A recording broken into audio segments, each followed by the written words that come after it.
Hey guys, Rhett here. What's going on at my client Jacob's house? And you guys are not gonna recognize which house I'm in. If you haven't seen the before video, please drop down into the description and watch it first, because it's extremely difficult to capture what has happened here unless you've seen the before video of what this house used to be. So what we've done here, guys, we've done a ton of work. This house was a 3-bedroom, 1-bathroom.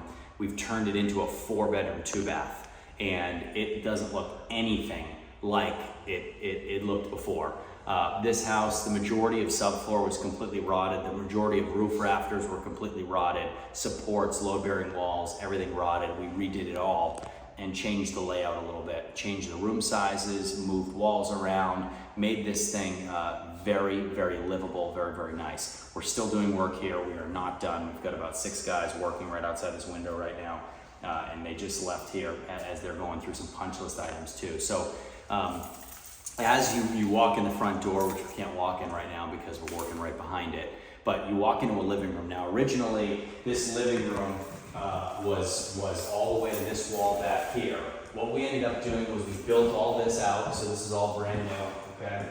And we built a full bathroom right here. So this was our addition, so brand new window right here, brand new tub, all new plumbing in here, new vanity, new toilet, right off of our living room. I love having a full bathroom right off the living room, because when you think about having people over, you think about watching the football game, you don't want people going through a bedroom. You don't want people going on the other side of the house, especially when you're living in a house that's only 1,300 or 1,400 square feet. So having accessibility is extremely important, and is unbelievably important for a rental. So off of this living room, we have bedroom number 1 right here. So bedroom number 1 here, and then we have what will be bedroom number 2 right here.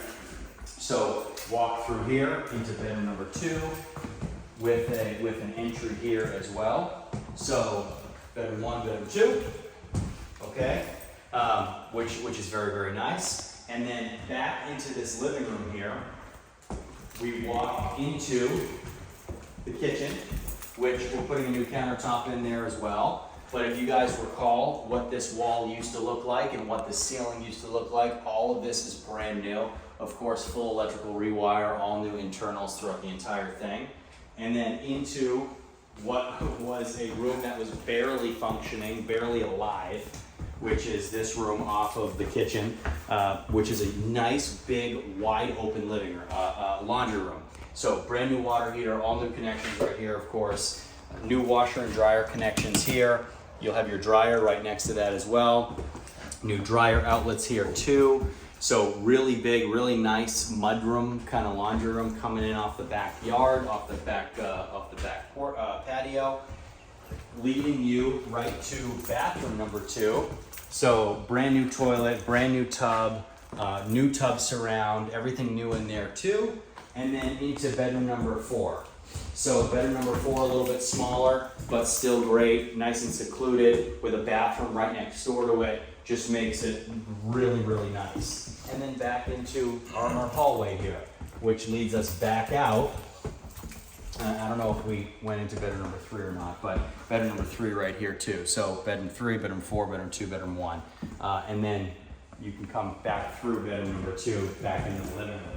But overall, guys, thinking about what this house used to look like, right now where I'm standing used to be a big, huge hole and all rotted subfloor. So all new joists where they needed to be, all new supports, new flooring system, subfloor, and a majority of this house came out incredible.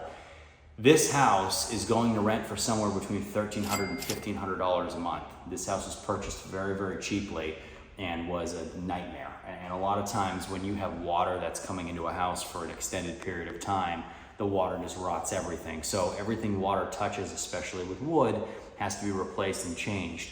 A lot of people get afraid of that. We love that, because a lot of times when we go into a house and there's rotted aspects of the house and we start tearing things apart, it allows us to rebuild the layout to something that is a lot better for tenants and a lot better for owners. And when I say for owners, creating a layout that allows tenants to stay in a house longer, that's more functional.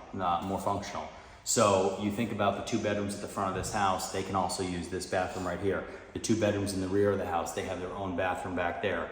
But at the same time, these bathrooms are also gonna be good because if you're in the kitchen, you need to use a restroom, you've got 2 right here. Same thing with the living room. So it's a very, very easy layout that just works. And when you're an owner of a property and your tenant likes that layout, they stay for a long period of time. Especially a house like this that has a significant amount of mechanicals that have been done here, that's gonna cut down maintenance tremendously over the lifetime of this home. So you're not gonna have those constant problems with electrical. You're not gonna have issues with the bathrooms. You're not gonna have roof issues. You're not gonna have water heater issues or HVAC problems because everything's brand new.